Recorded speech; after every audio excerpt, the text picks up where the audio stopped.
Welcome back to another video. Today I have multiple major issues with Solo Leveling Season 2, as well as some animes, others, but for right now I'm focusing on Solo Leveling. As we know, Solo Leveling Season 2 has been out, giving us great moments episode after episode, being the simple power fantasy genre of anime and just bringing out the simplisticness of it and just bringing it to a different level. I mean, Solo Leveling really doesn't have a complicated story. It's just level up, beat the villains, keep going on. I mean, it's a very simple anime.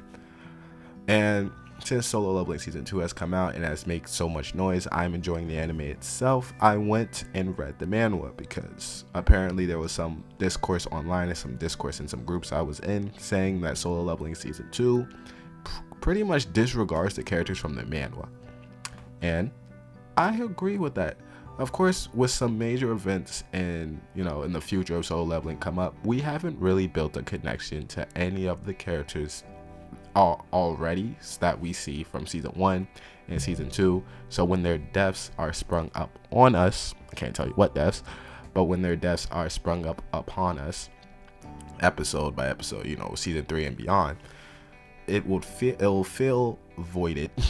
You're gonna feel like we didn't have enough time with this character, or we didn't really get to know this much character. And of course it is called Solo Leveling, so he's doing this all by himself.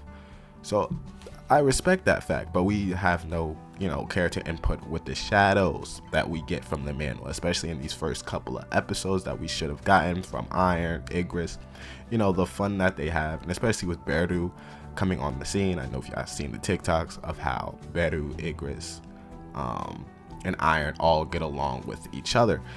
So we know that the shadows have some kind of personality and some kind of way to show. And the only time we get to see some kind of that personality was when Iron was first summoned and how he killed Baruch, and how him and those wizard shadows were just having fun with it. So we know that they put in one scene from his shadows that show that they do have some kind of personality, and they aren't just wired soldiers just to fight. They have some personality in them, and that's what we get to know in Solo Leveling. We know Jinwoo is the main character, and the focus should be on Jinwoo himself. That's not what I'm saying here. There is interesting side characters, there's interesting power dynamics here.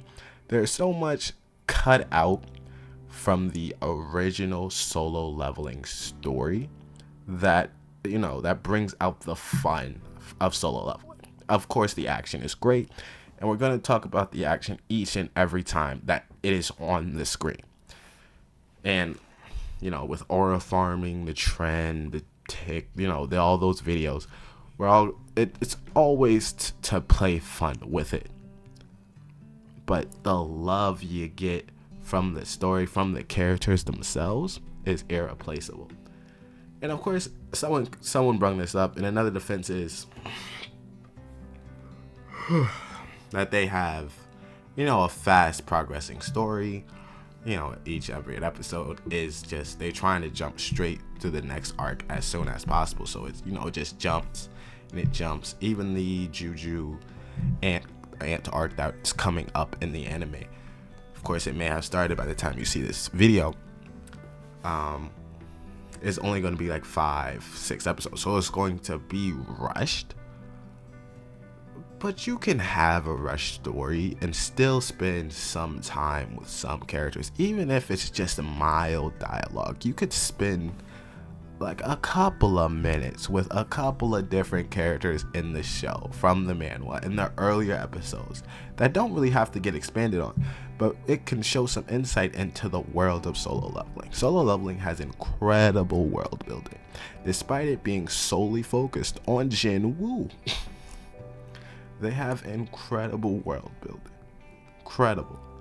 So for the anime to completely disregard it is crazy. Now, when we see the upcoming deaths in season 3, season 4, they could of course fix this in a sort of way, producing back, flashbacks and all that, Probably won't. Probably the next couple of seasons will be like the 12 episodes or the 12 or 24 episodes. Hopefully we get a 24 episode season so they could really expand on it. But come on. That was really my issue. And a lot of manhwa readers of the webtoon readers, I'm just calling webtoon readers that watch Solo Leveling, is that there's no other personality besides Jin Woo. That's it. The only other character that we really dig into is Jin Ho, if I'm getting his name right, the rich,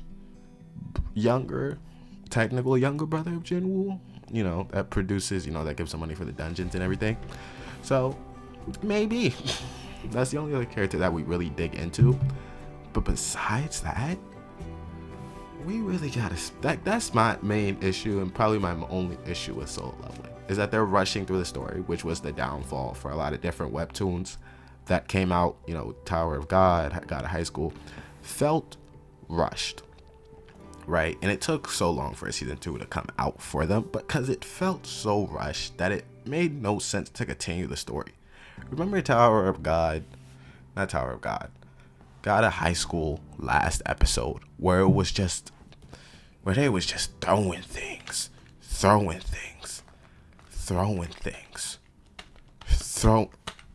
Sorry, my fault. Where they was just throwing things around and was introducing multiple power dynamics at the same time. We shouldn't want that for Solo Leveling season 2, because that's how you remarkably bash that anime into the ground.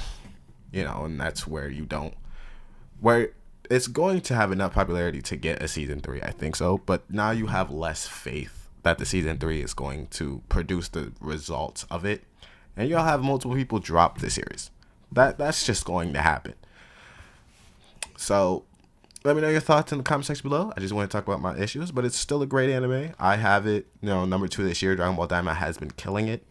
So subscribe. A box should pop up if you want to see any of my other videos, whether reaction or me talking videos.